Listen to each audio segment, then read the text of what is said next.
Greetings, cross fans, and welcome to Laatste Ronde.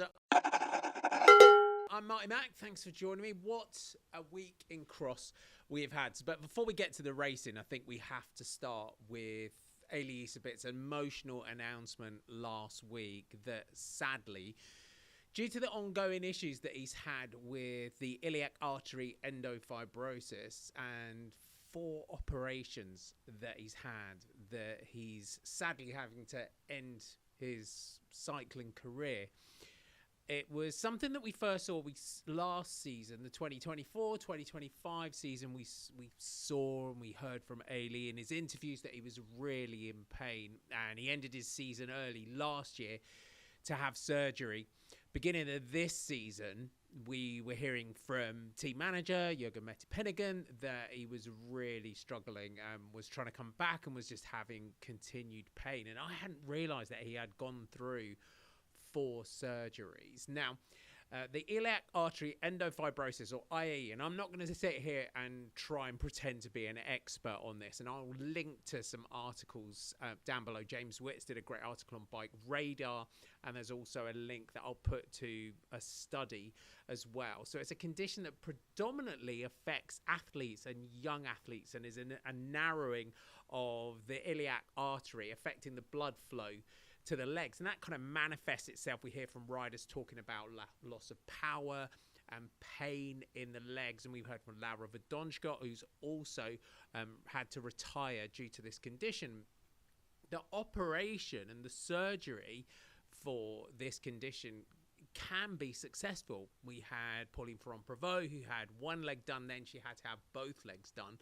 Marianne Vos, Shirin van Anrooy, we've had Fabio Jakobsen, who's also out at the moment, and we've seen with Mariana and Pauline and Shirin riders coming back to top condition. And sadly for Eli, that isn't the case. And I'm sure everyone in the Cross family sends him massive love. I mean, it was a hard watch on social media, just watching him trying to get that announcement out, and I'm sure he does have that support network around him to really come to terms with having to end his career early. And what a rider. I mean, as a commentator, I love commentating on Eli Iserbyt, and what a career he's had. 107 career wins from junior through under 23 into his pro years, twice under 23 world champion, national champion, European champion, and just that dogged determination, tiny but mighty, and a real loss to our sport, in addition to other riders that are ending their careers early this year as well. So massive love out to Eli Iserbyt, and I know all of you, the Cross family, are probably on his social media as well, sending him all the love in the world as well. And he is going to be such a massive loss to racing as well. It's been National Champs Week, and I was commentating on the British National Championship, so I'll start with that. In the elite women's race, and first of all, South Shields, so the northeast of England. My sister lives in Blyth, so just a little bit up the coast, and her husband is a professional surfer, and he runs a surf group right next to where the National Cross Champs were. The next stop is Denmark. I mean, I've been in the sea and I've been up there at various times of the year. It was chucking it down with rain. They had sleet. It was blowing a hoolie in off the North Sea. But what a setting. It's Gypsy's Green. And I wasn't aware that they had a velodrome in South Shields. And again, right next to the North Sea. It was built in the 1950s and has had famous riders such as Beryl Burton racing there in the past as well. But hats off to the organisation, and it's been part of the National Trophy Series as well. What a great course, really sort of taking in parts of that velodrome. It kind of reminded me and had echoes of the Roubaix World Cup that we used to have. That was always one of my favourite World Cups to commentate as well. In the elite women's race, we had some big favourites going in, but it came down to Anna Flynn from the Spectra Racing team. She's a mountain biker, as well as a cyclocross rider. Coached by James McCallum, who was sending me some messages as well, telling me a little bit more about what she's been up to. And she was battling back from a couple of years of concussion and injuries and other things, and just absolutely went for it. And we saw something with the Spectra Racing team yesterday in the British Nationals in terms of just got the tyres absolutely dialed in.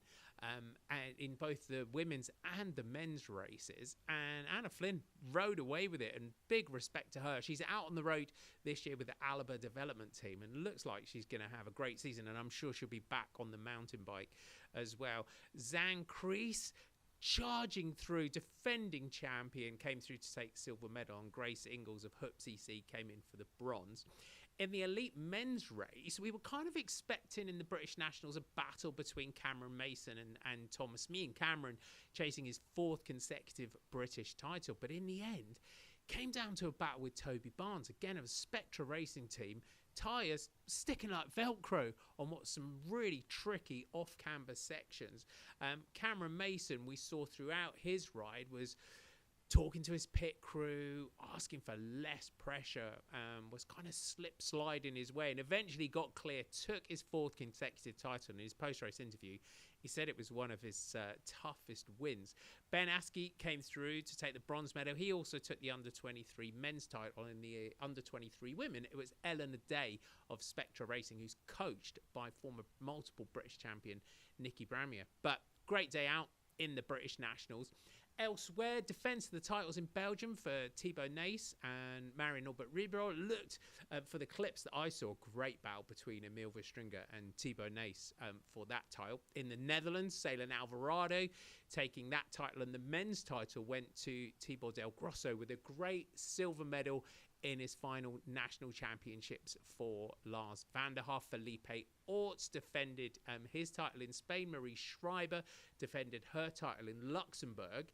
It was a first elite title in France for Celia Jury, who took it from defending champion, you've got to say, season sensation, Amandine Fouquenet. So great win for Celia Jury there. Kevin Kuhn defended in Switzerland. Alessandra Keller took the women's title just ahead of Yolanda Neff. And in Germany, a 10th consecutive, 10 years now, for Marcel Meissen in the elite men's title in Germany. So that, in addition to the other ones that we've seen around the world, but a great national champs weekend, and we look forward to seeing all our national champions out there racing in those stripy jerseys.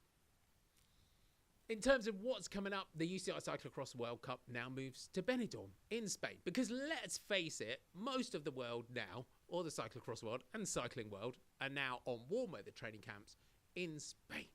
Given that it's freezing in Northern Europe, they're down there for that much deserved warm weather training camp, and just to get those endurance blocks in the legs. And we do see that a lot of teams and their teammates go out and cheer on their teammates in the Cyclocross World Cup in Benidorm. It's a different course, it's a different vibe, and I absolutely love it. Felipe Orts has been such a breath of fresh air into international cyclocross in recent years. So to really grow the sport there, and it's important to grow the sport around the world, to go to different places. And I think Benidorm has been a great addition to the cyclocross calendar. I'll be with you for that one. I hope you can tune in. I hope you enjoyed your national championships. It looked as well like we had some incredible atmospheres. The crowds in Italy, my colleague and friend Elena Lazzara in Italy showed me, posted some of the photos from Italy, and it looked huge. And the French nationals, we were getting shared some videos from France and from Steve Chanel, and it looked absolutely bonkers, which I'm super proud of as a massive cross geek and huge across a fan.